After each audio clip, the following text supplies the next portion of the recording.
Good afternoon, colleagues. We will begin with First Minister's questions, and before we turn to the questions themselves, could I invite the First Minister to update Parliament on the Government's response to the pandemic? Thanks, Presiding Officer. Yesterday, 624 new COVID cases were reported, which is 2.7% of all the tests that were carried out yesterday, and the overall number of confirmed cases now stands at 211,854. 405 people are in hospital, that's 17 fewer than yesterday, and 38 people are currently receiving intensive care, which is the same as yesterday. I regret to report that in the past 24 hours, a further 7 deaths have been registered, and the number of deaths under the daily measurement is therefore now 7,536. The latest National Records of Scotland data published yesterday, though, shows that the total number of deaths related to COVID is now closer to 10,000. On Tuesday, the first anniversary of lockdown, we will commemorate all those who have lost their lives with a minute's silence. But today, I want again to send my condolences to everyone who has lost a loved one. Later today, we will also publish the latest estimate of the R number. We expect it to show that the R number is around or just below 1. I can also today provide an update on the vaccination programme. I'm pleased to confirm that as of 8:30 this morning, more than 2 million people have now received the first dose of the vaccine. 41,184 people received a first dose yesterday, bringing the total first doses now to 2,023,002. In addition, 192,100 people have had a second dose, which is an increase of 10,221 since yesterday. And that means 51,405 people in total received vaccinations yesterday. Virtually all over 65-year-olds have now had a first dose. So too have 74% of 60 to 64-year-olds, 44% of 55 to 59-year-olds and 35% of 50 to 54-year-olds. Now, many will have heard reports in the past 24 hours that across the UK supplies of vaccine will be lower than expected. I have had discussions in the last 2 days with representatives of both Pfizer and AstraZeneca. At present, we expect that over the next month, we will have approximately 500,000 fewer doses than we had previously anticipated. For that reason, there may be periods in April when we need to prioritise second doses. However, I want to be clear today that as things stand, we do still expect to offer a first dose of the vaccine to the remaining JCVI priority groups by the middle of next month as planned. And just to remind people, that is everyone over aged 50, unpaid carers and all adults with particular underlying health conditions. And we also still expect to have offered a first dose to all adults in the population by the end of July. So when you are invited for an appointment, please accept it.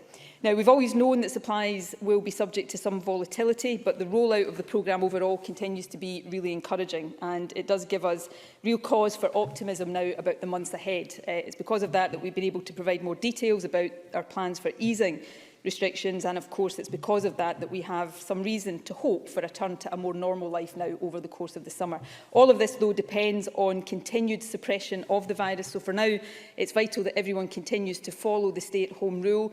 When we are out and about, it's also important to follow the facts guidance. And if we all continue to do that as we vaccinate more and more people, then I do think we can expect that steady progression out of lockdown and a return to greater normality over the summer.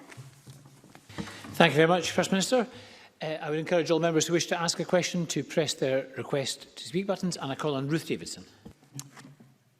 Thank you, Presiding Officer, and I would like to add my condolences to the loved ones of those who have died. Presiding Officer, this week we heard more allegations about the scandal engulfing Nicola Sturgeon's government. Yesterday at her press conference, the First Minister refused to address the substance but claimed to refute the allegations. Now, it's been a while since I was a journalist, but back then refute meant to prove a statement wrong, and I don't think its meaning has changed since then. So I'm going to ask the same question that the journalist asked yesterday, which the First Minister refused to answer, and maybe she can properly refute it now.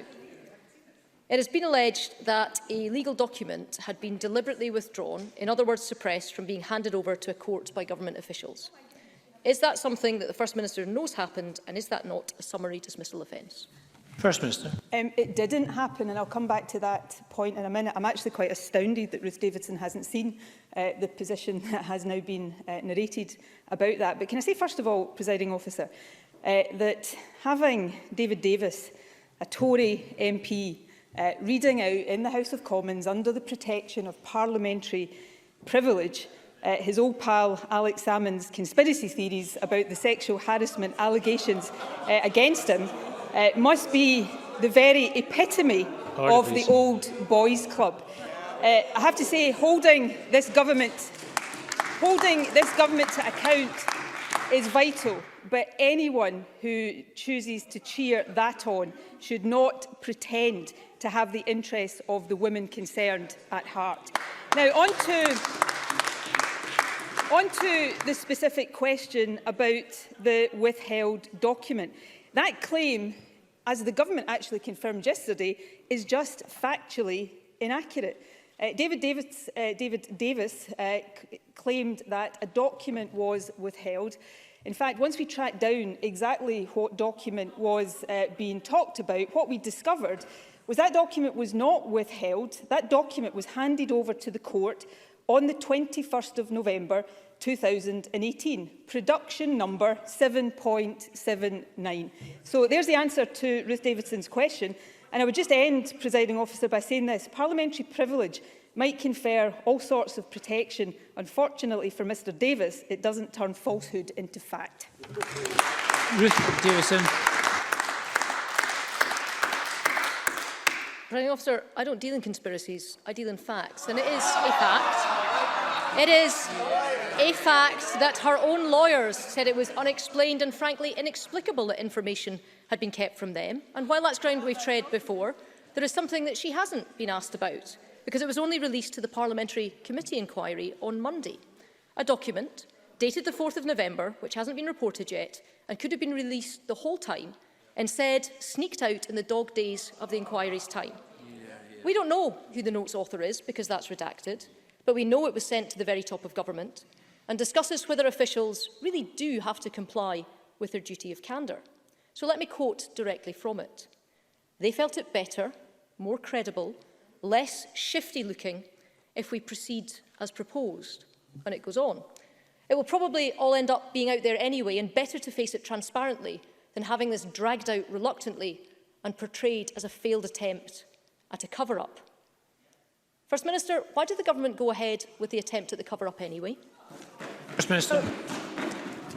I think everybody watching this will have noticed just how quickly Ruth Davidson moved on from the question she asked at the first occasion of asking, because she stood up and suggested, as David Davis did in the House of Commons earlier this week, that a document had been withheld. And then when I pointed out to her that that was factually inaccurate, including given her the production number of the document as it was handed over to the court on the 21st of November 2018, she's got the nerve to stand up here and say she deals in facts. I think people will see for themselves that that couldn't be further from the truth. And actually what she has just quoted, what that actually means is Council saying to Government, here's things we should hand over, and we should hand them over. I think actually it was amend pleadings, although I'll be corrected if I'm wrong on that, rather than have any suggestion that we're trying to cover up. So what did we do? We amended the pleadings. All of this is out there, of course, for people to see, because the thing is, people don't have to take Ruth Davidson's word for these things anymore. They don't have to take the word of the old boys club in the House of Commons anymore. They can go on to the website of the Scottish Government, the committee of this Parliament, and read all this for themselves, and then they can make up their own minds. But the fact of the matter is, David Davis made serious, specific allegations in the House of Commons this week, and they have completely fallen apart. And I actually think that should be something he is apologising for. He's been tweeting this morning where he's no longer even trying to defend the specific allegations, he's just shifting the goalposts. Shifty is definitely a word I would use today, but I would use it in relation to David Davis and Ruth Davidson. Ruth Davidson. So the First Minister says there's no cover-up, but 6 weeks after the note that I read out, her own lawyers said they hadn't complied with what the court told them to do. And still, We know that the First Minister attended a meeting on the 13th of November 2018 with legal counsel, and all records of that meeting have either vanished or been destroyed. It is beyond anyone's imagination that no notes were taken when the First Minister, her Chief of Staff, the Permanent Secretary and Queen's Counsel met. Is Nicola Sturgeon seriously trying to tell us this isn't a cover-up, when our own officials warned 6 weeks before key documents were finally dragged out of them that it would look like a failed attempt at a cover-up, when our own lawyers, under her instruction, made false statements before a judge because a key email was withheld despite emails around it in the same chain being disclosed, and when all of this would have stayed secret from the inquiry investigating it, but for the threat of John Swinney losing his job. First Minister. You know, Ruth Davidson gets more and more desperate on this issue every single week that passes. As one conspiracy theory after another is demolished and falls away, she just dredges the bottom of the barrel. The fact of the matter is here, this government did make a serious mistake. I have said that on a number of occasions. It's a serious mistake. I regret deeply. I do think a point that shouldn't be lost, though, is this. It's a mistake that was made in the course of the government trying to do the right thing. You know, in the world of the old boys' club, that mistake would never have been made because the allegations would never have been investigated. They would have been swept under the carpet instead. That old boys' club that Ruth Davidson is soon going to see a lot closer when she joins the House of Lords in just a few weeks' time. The fact of the matter is, scrutiny of this government on all of these things is vital and important. And as I said, people can go and read the documentation for themselves. You know, but every time that crosses over into buying into Alex Salmond's conspiracy theories, politicians have a choice to make there, and they're entitled to choose to do that. But they shouldn't pretend in doing that that they are standing up for the women at the heart of this issue. These women were let down. I've apologised for that, and I am determined to learn the lessons of it and to make sure this government learns the lessons of it. Ruth Davidson. Day by day, week by week, drip by drip, more evidence comes to light over how this matter has been mishandled by the First Minister and by her government. Allegations of legal documents being deliberately concealed. We've got the lawyers acting for the Scottish Government furious at making false statements to court because key evidence was withheld even from them.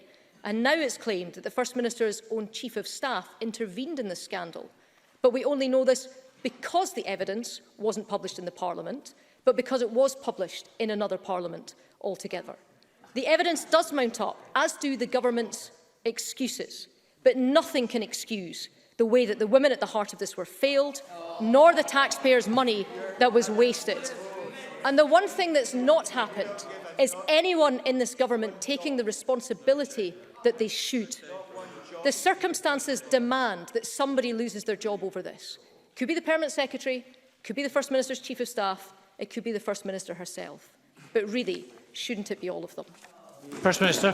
Well, of course, in just a few weeks' time, I will put myself before the verdict of the Scottish people. That's the ultimate accountability, the accountability Ruth Davidson is running away from, and never let us forget that. Now because Ruth Davidson has just stood up here again and mouthed another of the conspiracy theories in terms of my Chief of Staff. We heard yesterday from a complainer who had asked for the help of my Chief of Staff say categorically that what was being suggested by David Davis was, and I'm quoting here, fundamentally untrue and deliberately misrepresented. Now, Ruth Davidson, week after week, stands up here and claims that for her it's all about the women.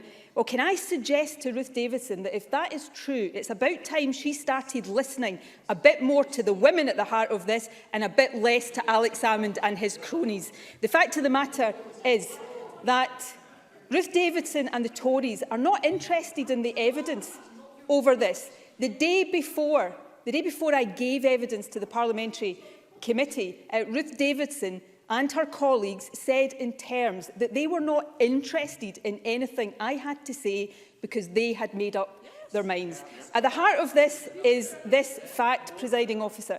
Ruth Davidson and the Conservatives are not interested in the women, they're not interested in evidence, they're only interested in using this as a political tool because, frankly, they've got nothing positive to put before the Scottish people. That is the reality. Question 2, Anas Sarwar. Presiding Officer, my thoughts are with all those who have lost a loved one to COVID. I also want to thank our amazing NHS staff who continue to go above and beyond. We know the pandemic has had a devastating impact on the mental health of people across Scotland. Last month, a report from the government showed that more than 1 in 8 of our fellow Scots had reported suicidal thoughts. For people with a pre-existing mental health condition, it was more than 1 in 3. From the last available figures, there were 833 suicide deaths in a single year, and based on early data, that number is tragically expected to rise. During the pandemic, in-person mental health support has been more limited, and the government have encouraged people to use the NHS 24 mental health crisis support line. The First Minister says her government takes the issue of mental health very seriously. So can she tell us, over the course of the pandemic, how many calls to the NHS 24 mental health crisis hub have gone unanswered? First Minister. No, I don't have that figure with me. I'm sure Anas Sarwar is about to give it. If he's not, I'm happy to look into that and provide it. Any call that goes unanswered is not acceptable. I think, having said that, though, people working across our mental health services, including in NHS 24, do an outstanding job in very difficult circumstances, and it's important that we recognise that. There is no doubt that the impact on mental health of the pandemic has been severe and significant, and the obligation on government and on the health service to respond to that in the months and probably in the years to come is also very significant. We published the third annual report on our mental health strategy on the 15th of March. That contained updates on the progress towards some of the central commitments that we had made. We have, for example, already achieved the target we set out to invest £60 million to give every secondary school access to counselling services. We are on course to provide counsellors in further and higher education, to recruit additional school nurses, to expand the distress brief intervention programme, to include people under 18, and a whole host of other actions as well, including, of course, the recruitment of additional mental health staff in the community. So there's a lot of work we have to do, but there is a lot of work underway to make sure that we are responding appropriately to people who need mental health support now and in the future. Anas Sarwar. Presiding Officer, the First Minister followed the script, but the answer is 24,947. That's almost 25,000 mental health crisis calls during the pandemic, where individuals have built up the courage to pick up the phone, call for help, and went ignored. Today, Labour is publishing data showing the steady increase in waiting times and abandoned calls to the Mental Health Crisis Hub during the course of this pandemic. In March of last year, at the start of this pandemic, 133 calls went unanswered. In the last available month of this year, that number is 5,452, 40 times higher. These are people in crisis. And it's the same story with young people who reach out for help too. 1 in 4 children and young people referred to child and adolescent mental health services are still rejected.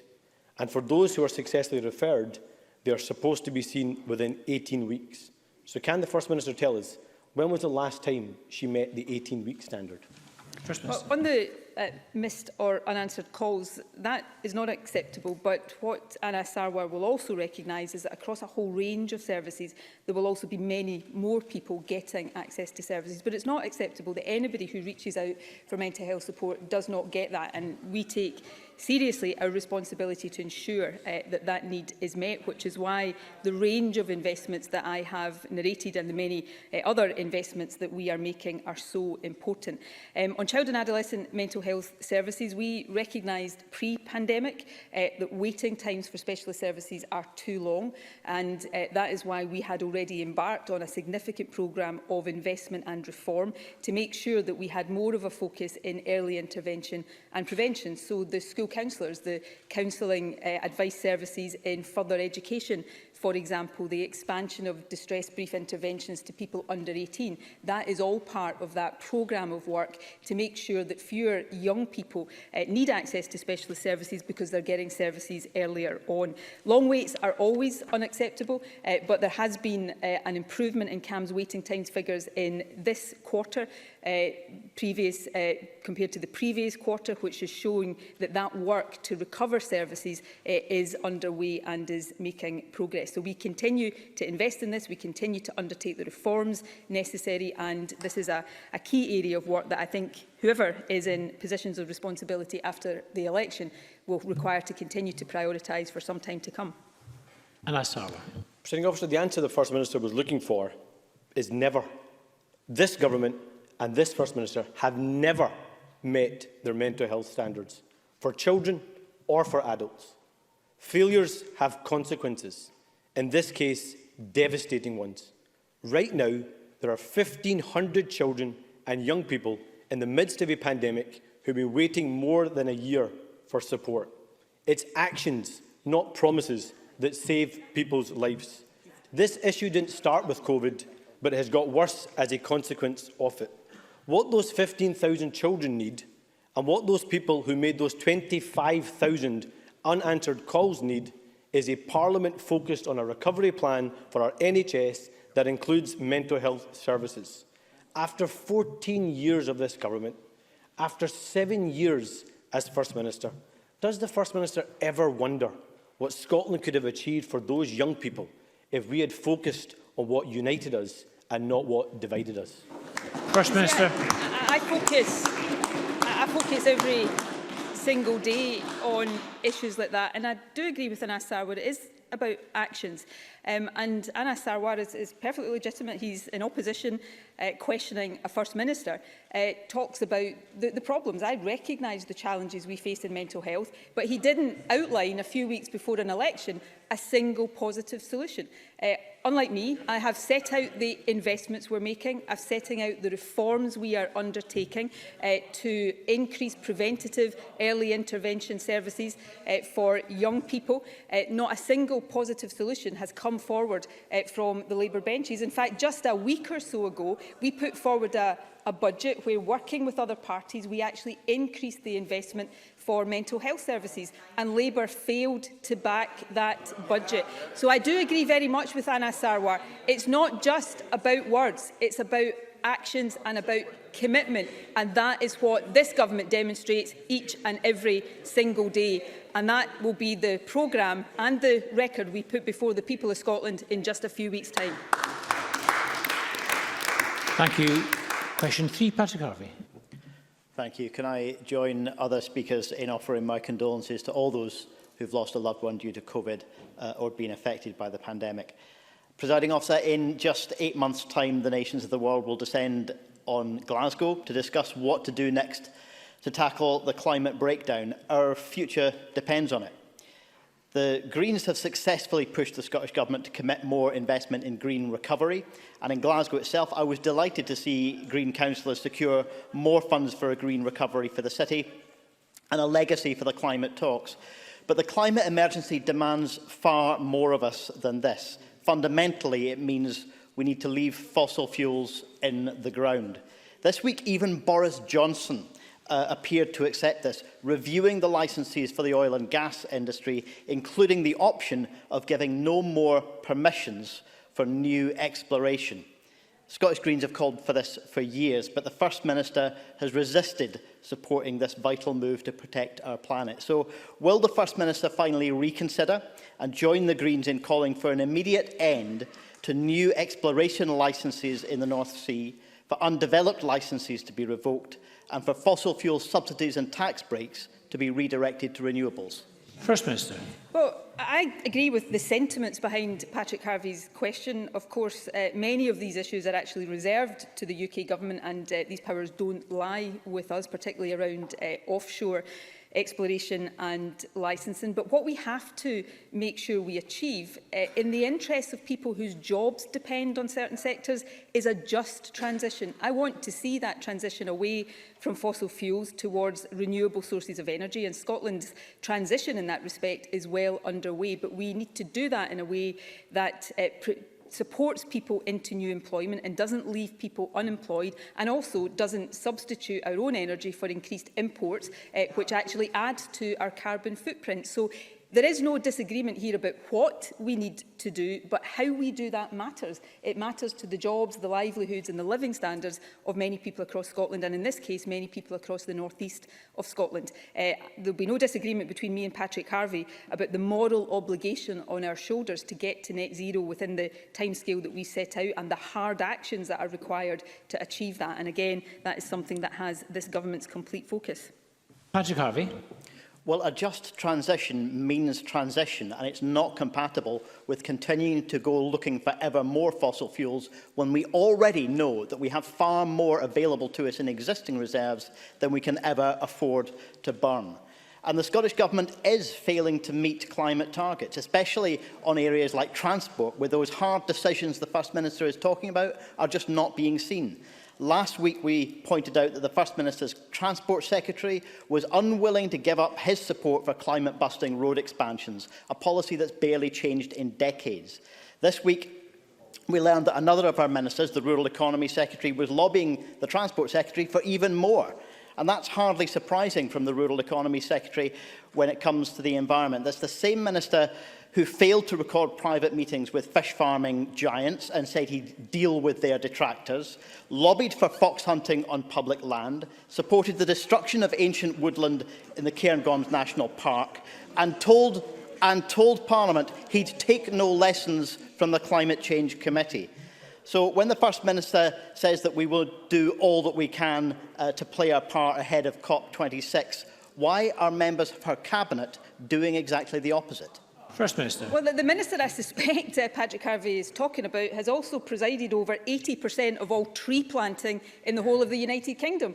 One of the really important things we need to do as part of our climate change ambitions. You know, the transition Patrick Harvie talks about is well underway, and in fact, in many respects, Scotland is leading the way in a global sense. You know, oil and gas, we have already set up the £62 million Energy Transition Fund. The Oil and Gas Transition Leadership Group is driving progress on decarbonisation. Take transport, for example. We have what I believe is a world-leading ambition to reduce car kilometres by 20% by 2030. That was in our climate change plan. This week we published our Housing 2040 strategy and the Heat and Buildings strategy, alongside plans to invest £1.6 billion over the next 5 years to transform how we heat our homes and buildings. So these are actions we are taking right now.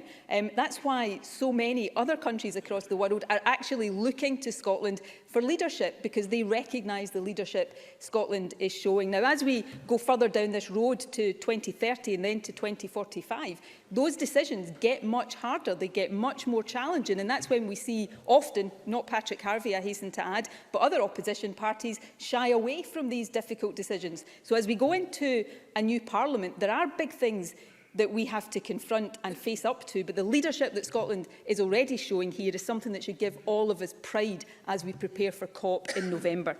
Thank you. Question 4, Willie Rennie. This week I met teachers employed on casual, short-term and zero-hours contracts. The numbers employed in this way have mushroomed in recent years.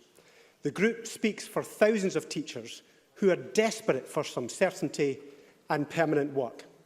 John Swinney met them last July. He promised, "I will give you a full and proper response once I have thought through all of the implications." They are still waiting. They saw the government adverts, dreamed of nurturing young minds, but have been stuck in short-term and zero-hours contracts for years, and now they are thinking of leaving the profession. Does the First Minister believe this is treating teachers with respect? First Minister. No, I don't actually, and I don't see any reason why teachers should be in that position. The government doesn't directly employ teachers. We provide the funding for local authorities to employ teachers. There's been almost 5 years now of pupil equity funding made available to schools to support the employment of teachers. And of course, as a result of the pandemic, in the summer of last year, we provided additional funding, which has since then supported the recruitment of over 1,400 additional teachers in our schools and more than 200 support staff. In January this year, we announced a further £45 million of new funding for education recovery, and again that funding allows local authorities to deploy more support to schools and to families as this crisis continues, and they are able to use that to recruit further staff should they think that is the most appropriate way of using that funding. So I'm happy to look into specific cases that Willie Rennie is raising, but given that we have record numbers of teachers right now, then I don't think there is any reason for the situation he outlines. Willie Rennie. It's always somebody else's fault, isn't it? This is not a small number of cases. This is thousands and thousands of teachers who were attracted to the profession by this government, and John Swinney, who is chuntering in his seat. He shakes his head, but the EIS calls them 0 hours contracts. The group of teachers told John Swinney, this is what they told him: "You have turned your back on us." One teacher works in a supermarket to make ends meet, another in a cafe. One said, "I have worked hard for 6 years, but it is impossible to secure a permanent post." Another, "I have been made temporary for the 3rd year in a row." So we must create new permanent teaching posts to get rid of this growth in 0 hours contracts and the casualisation of the teaching workforce under this government. Thousands of pupils have missed out on learning due to the pandemic. Will the First Minister, get up now, will the First Minister guarantee a job for these teachers to help the educational recovery? First Minister. There's no reason that any teacher should be in that position. Now, Willie Rennie says that is shifting the blame. It's just a statement of fact. The Scottish Government doesn't directly employ teachers. The employers of teachers are local authorities. And any time a minister in this government stands here and suggests we take responsibilities that lie with local government, people like Willie Rennie stand up and accuse us of centralisation. But he talks about more permanent teachers. Since July last year, we have seen recruited more than 1,400 additional teachers and more than 200 support staff, and they should be permanent additional staff, and that is what I am saying the funding is there to support. We've also got a higher number of teachers in our classrooms now than at any time since 2008. That's the case because we are providing the funding to local authorities to employ more teachers. And I would encourage local authorities to make sure that as they employ teachers, they give permanent jobs to teachers, because we're going to need more teachers in our schools for a long time to come as we continue the work of improving education for all. Thank you. Question 5, Alistair Allen. To ask the First Minister what the Scottish Government's response is regarding the impact on Scotland of reported figures indicating that the barriers and uncertainty created by Brexit have had an impact on commercial activity between the UK and Europe. First Minister. The recent HMRC UK trade figures are a very stark illustration of the unfolding costs of Brexit and the catastrophic impact of the UK deal on Scotland's businesses. They confirm what stakeholders and exporters have been telling us since January, that these are not just teething troubles. The deal has created permanent new barriers to trade. It places Scotland's exporters in particular at a permanent competitive disadvantage, and it's causing long-lasting damage to the economy. And the unilateral announcement last week that extended the grace period on customs and other checks for imports from the EU effectively told our exporters that they no longer matter to this UK government. So let me be clear, they matter to us, and we will continue to do all we can to help businesses adapt to these unprecedented challenges. But the UK government really needs to re-engage in good faith with the EU to try and address all of the barriers, adding costs and causing exports to fall. To do nothing is not acceptable, and frankly Scotland's export businesses deserve so much better. Alistair Allen. I thank the First Minister for that answer. I was recently contacted by a salmon smokery in my constituency, which exports to the European Union via air freight for items retailing at £150 on average. Post-Brexit, they have found that delivery and customs charges are now coming to around £100. That figure doesn't include the additional costs around health certificates or the significant amount of time they're now devoting to admin work, or the fact that their deliveries are getting stuck in customs. Does the First Minister agree that, having recklessly placed Scottish food and drink businesses at a competitive disadvantage, the UK Government should now ensure that those businesses get the urgent support and compensation that they deserve? First Minister. I do very much agree with that, and Alistair Allen is narrating a sadly all too common example of the devastating real-world consequences of Brexit, particularly for our smaller food and drink producers. The Tory government is currently refusing to get back round the table with the EU.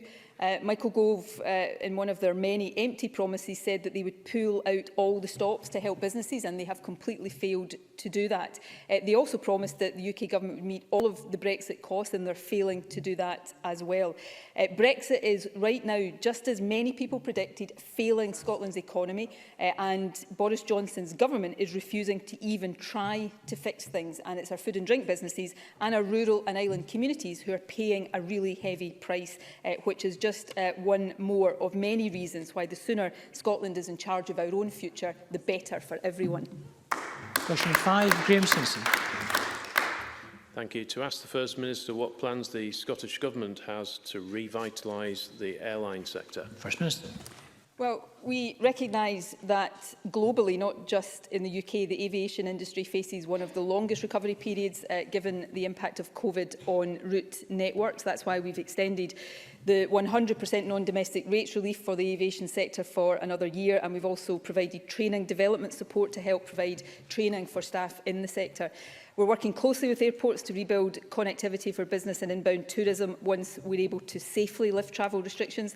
Transport Scotland, Visit Scotland and SDI are working to help our airports recover routes lost as well as help secure new ones. Now more than ever, it's essential that we're well connected to the rest of Europe and the rest of the world, so we want to help airports restore levels of connectivity as quickly as possible, but it is vital that it is done safely in order that we don't reverse our progress on COVID. Graham Simpson.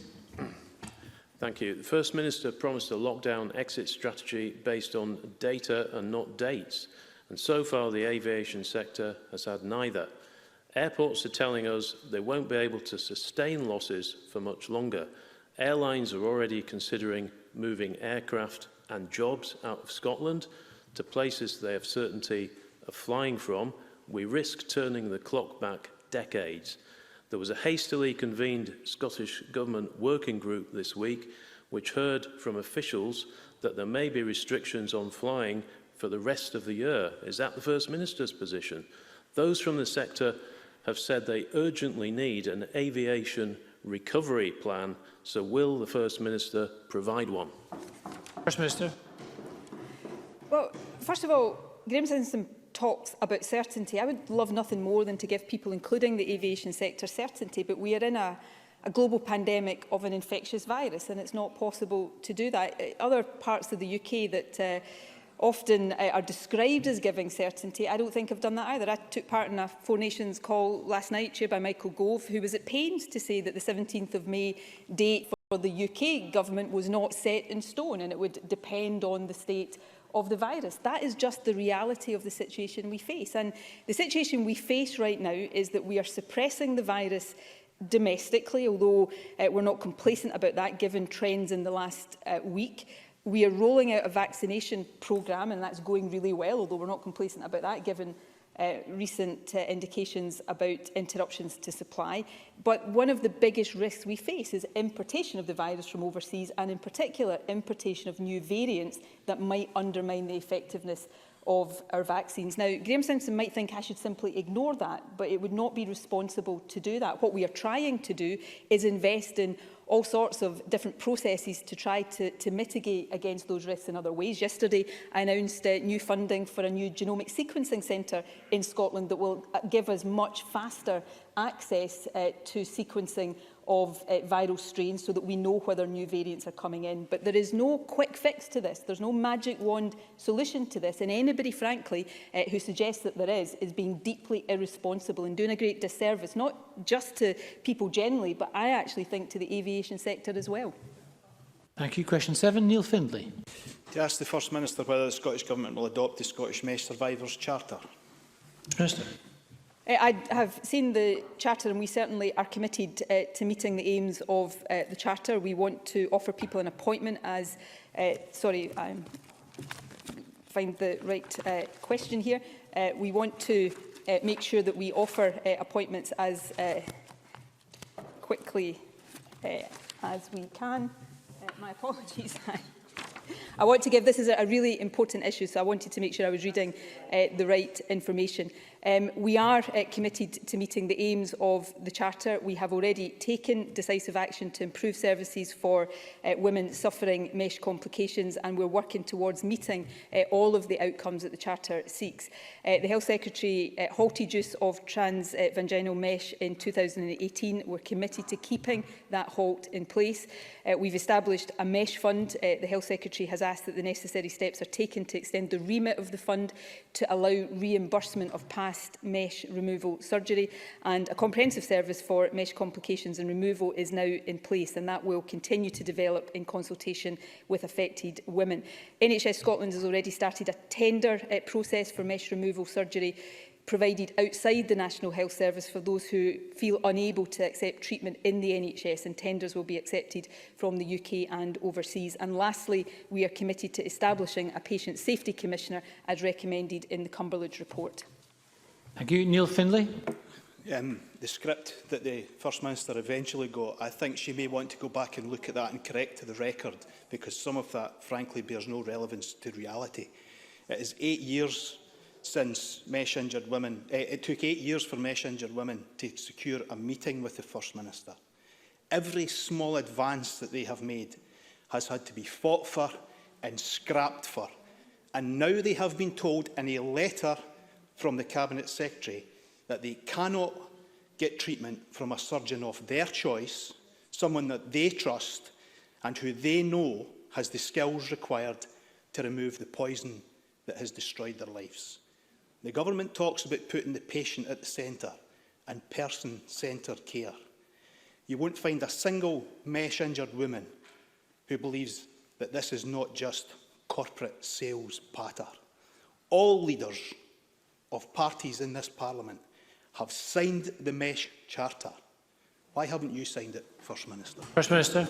I am very happy to give my support to the Mesh Charter. What I was trying to do, and to do it accurately, was set out the ways in which we are already taking forward the aims of that charter. And Neil Findlay, who with others in this chamber have championed rightly the interests of women who have been badly let down, says there is more to do there. But in terms of the key asks of the Charter, we are making progress on all of these. And on the ones where we are not yet, the Health Secretary has already given instructions, for example, the reimbursement of the cost of mesh removal surgery, for us to find a way of doing that, probably through an extension of the remit of the fund that has been set up. So the use of mesh has been halted. There is absolutely no intention to go back on that. The mesh fund, which we actually established after I had met with affected women, has been set up. We are looking to extend its remit.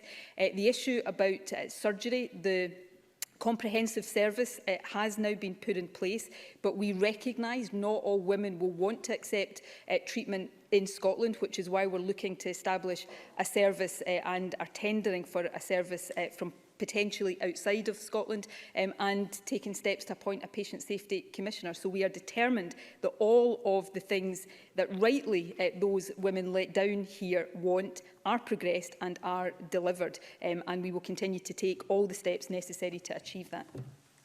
Thank you. Take some supplementary questions. Bob Doris, to be followed by Alexander Burnett. Bob Doris. Thank you very much, Presiding Officer. Presiding Officer, I have previously raised the plight of my Springburn constituent, Georgie Kakava, a young man, now 13 years old, whose mother tragically passed away in 2018. Georgie was 3 when they arrived in Scotland, fleeing danger. Georgie and his grandmother were granted leave to remain by the Home Office in 2018, but this has now expired. Once again, they will have to apply for permission for the right to stay in Scotland.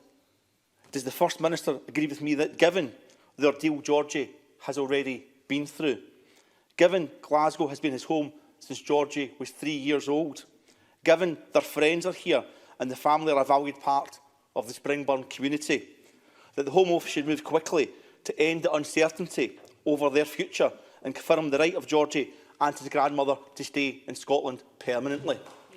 First Minister. Yes, I do agree. I hope everybody in this chamber will agree. Georgie is, as far as I'm concerned, Scottish. This is his home and he should get to stay here for as long as he wants to be here with his grandmother. Georgie and his grandmother are just one of many families that fall victim to a UK government policy that sees family migration as some kind of burden on society.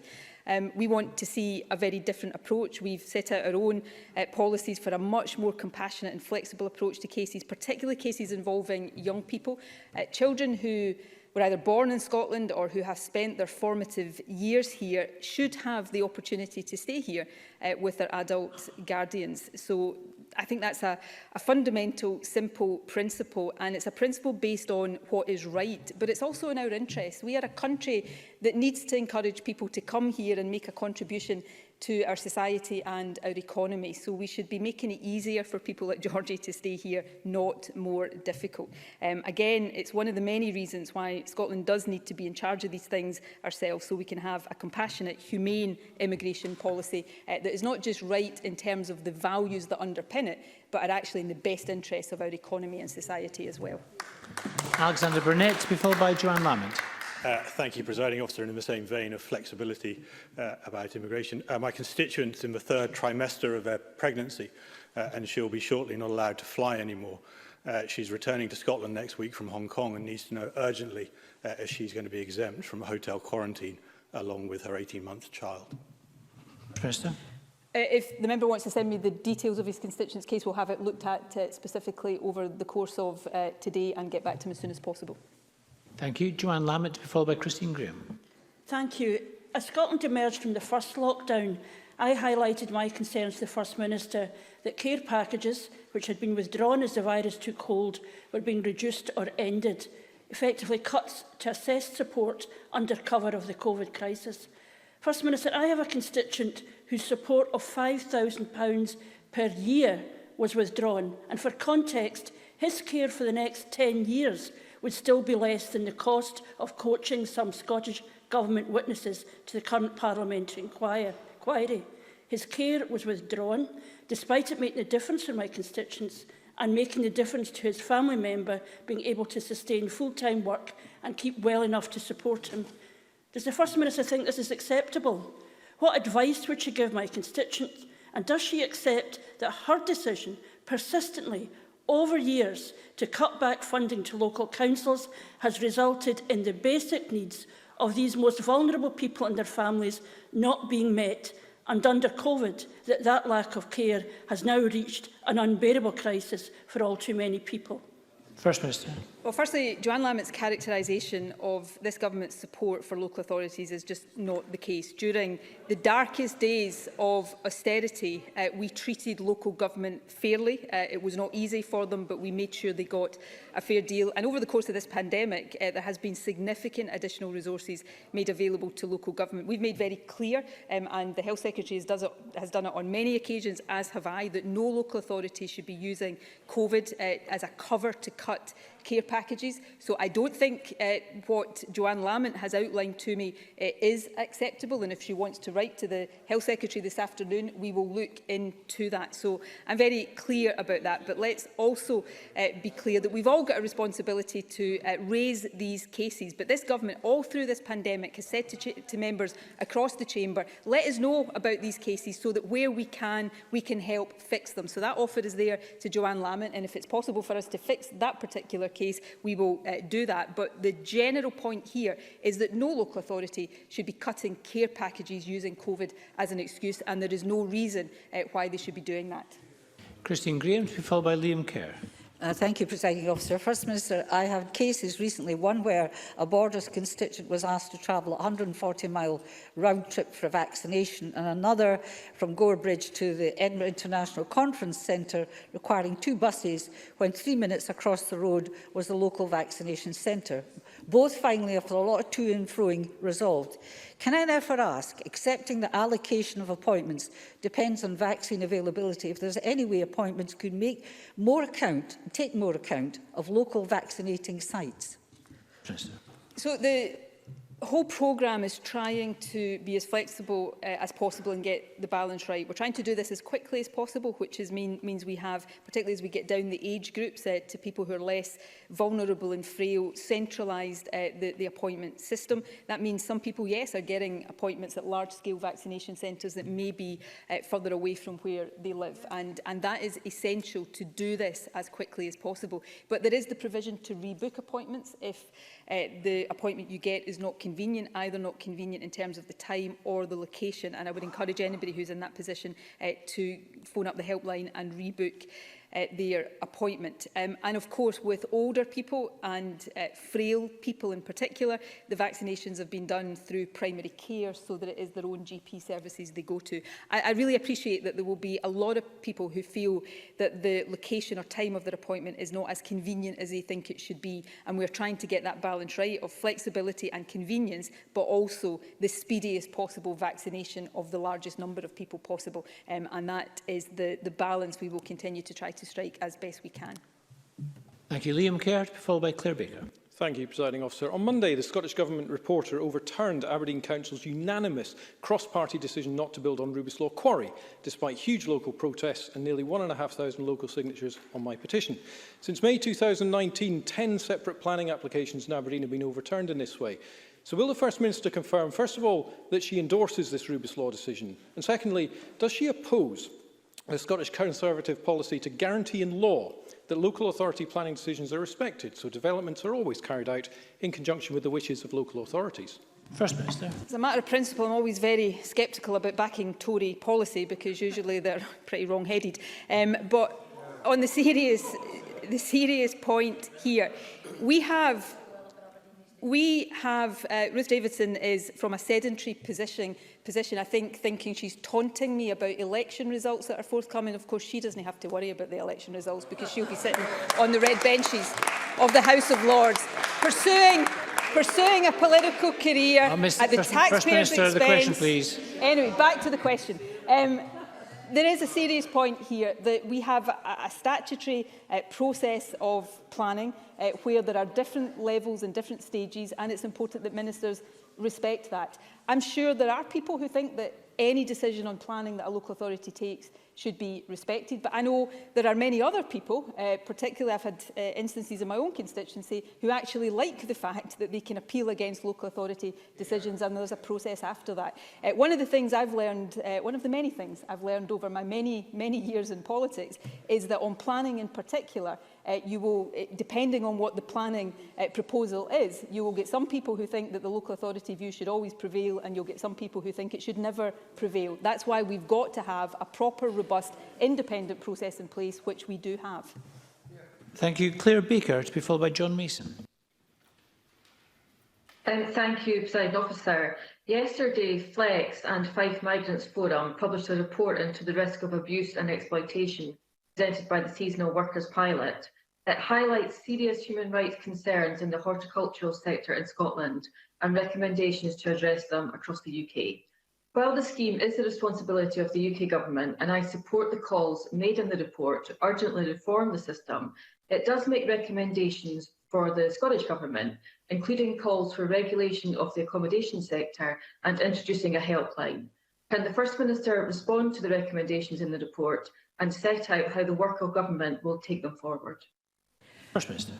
We will respond to the recommendations in the report. We will consider them fully. I'm not able to give a detailed response to each of the recommendations today, but I will undertake to have the relevant Minister write to the member, setting out, even just at this stage, our initial response. I very much welcome and support the general thrust of this report, and I do think it's important that the Scottish Government, although much of this is reserved, that we take forward recommendations for us, but I'll make sure that more detail is provided as soon as it's possible to do so. John Mason to be followed by Donald Cameron.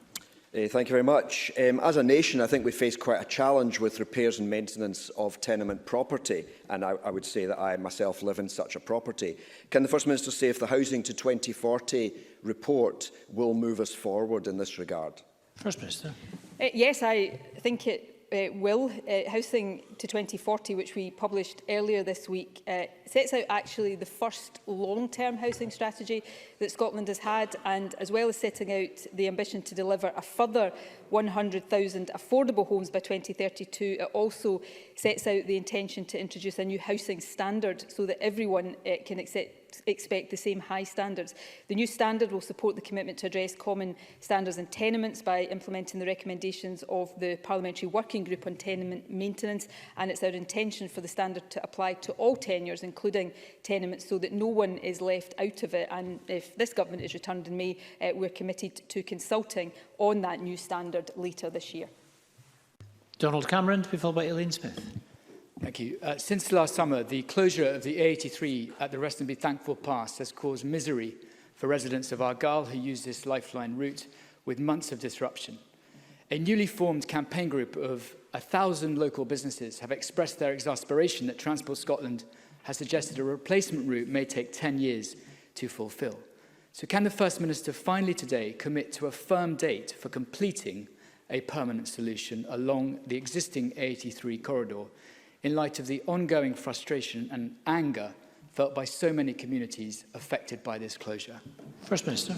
Well, we want to make sure this is resolved definitively as soon as possible. That's why we committed to progress a long-term solution to the landslide risk at the Rest and Be Thankful. And today, actually, we've announced a preferred corridor for a long-term solution, along with potential route options within that corridor for consultation. And of course, the importance of consultation is one of the reasons why I can't give a precise timescale right now. We've got to complete the necessary statutory processes to guarantee delivery of the scheme, but we absolutely recognise the importance of this to people across Argyll and Bute, and there is a determination. In fact, Mike Russell, as a constituency member affected, whose constituents are affected here, has been a real champion for this within government, and we will continue to make sure we take this forward with all due priority. Thank you very much. Elaine Smith to be followed by Emma Harper. Thank you, Presiding Officer. The First Minister might be aware that my bill proposal to enshrine the right to food into Scots law received enough cross-party support last week to proceed and has been lodged, and I'll take the opportunity to thank the members who signed it. Whilst the pandemic has clearly highlighted concerns around food insecurity, food poverty, and while it's highlighted those concerns, food bank usage was already surging before the lockdown. So does the First Minister agree that malnutrition and hunger, plus poor wages and conditions amongst workers in the food industry, are unacceptable in 21st century Scotland? And what priority does she place on a statutory right to food? First Minister. So I do agree with much of that. Obviously, we're getting to the point where all parties across the chamber are focusing on manifestos of things that we would do if we are elected in a few weeks, and certainly a statutory right to food is something that I would expect to see feature in the election campaign. It's something that I think is important, and I'll set out my manifesto in due course. We've invested heavily in trying to deal with food insecurity, but we are, as a government, and of course we've seen this Parliament take a significant step in this direction just in the last few days, we are very keen to see incorporated into our law human rights across a whole spectrum, and there are perhaps fewer, more basic rights than the right to food. So hopefully that gives Elaine Smith some indication of where my mind is at on this. But of course, we're about to put these plans, all of us, or most of us are about to put these plans before the Scottish people. Thank you. Emma Harper to be followed by Jeremy Balfour. I welcome the announcement yesterday that ScotRail will be brought into public ownership in order to provide stability and certainty for passengers. Can I ask the First Minister what the consequences are of the serial incompetence on the part of the UK Government ministers who have so far failed to publish the White Paper following the Williams Review? Well, firstly, I think it is really positive news that ScotRail will effectively come into public ownership. The railways effectively will be nationalised in Scotland, and I'm proud that it's an SNP government that has set out the plans to do exactly that.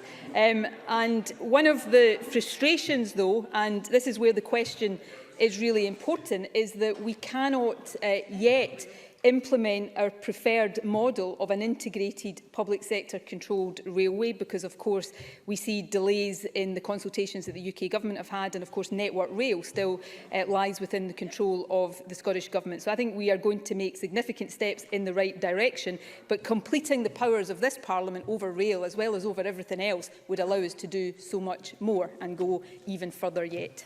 And Jeremy Balfour. To ask the First Minister when universities and colleges across Scotland will be given sufficient information to allow them to plan their teaching schedules for the next academic year, given that timetables are normally decided at the end of this month and we can't wait till after the election. First Minister.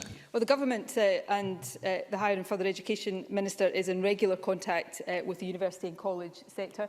I set out some indication on Tuesday, particularly about the college sector and the return of students to in-person teaching as part of the next phase of our exit from lockdown. That is focused on college students in particular who otherwise might be at risk of not completing their courses. And as it is safe to do so, as the virus is suppressed and as we vaccinate more people, we want to see at later stages more young people come back to campuses of universities and colleges, and we'll continue to be in touch with the sector about the detail of that, even through the election campaign. Thank you very much. And on that note, we will... point of order, Neil Findlay. Thanks, Presiding Officer. In relation to the reply I received from the First Minister earlier, I want to raise this point of order. A number of mesh-injured women went through all stages of the NHS process to seek agreement from the NHS to refund payments they made for mesh removal, having had surgery in the US. They borrowed, they crowdfunded or used life savings to fund it. In a letter last week from the Cabinet Secretary to Jackson Carlo, Alec Neil and myself, the Cabinet Secretary confirmed there is no route for this money to be repaid by the NHS. Now, this completely contradicts the answer that the First Minister gave at question time. So will the First Minister now look at that letter and correct it, or will she now correct what she said at question time? Because both cannot be true. Thanks, Mr Findlay. I appreciate that Mr Findlay is disputing the account, but that's just a matter of disputation. It's not a point of order. Mr Findlay has championed this matter. The First Minister has put her views on the record. The letter is there too. Mr Findlay can pursue this matter in writing with the First Minister if she wishes. No, First Minister, it's a point of order for me through the Chair, and it's simply a continuation of the debate we've had earlier. On that note, we're going to close First Minister's questions. We're going to suspend, I should say, and then we'll be back at 2:30 for portfolio questions.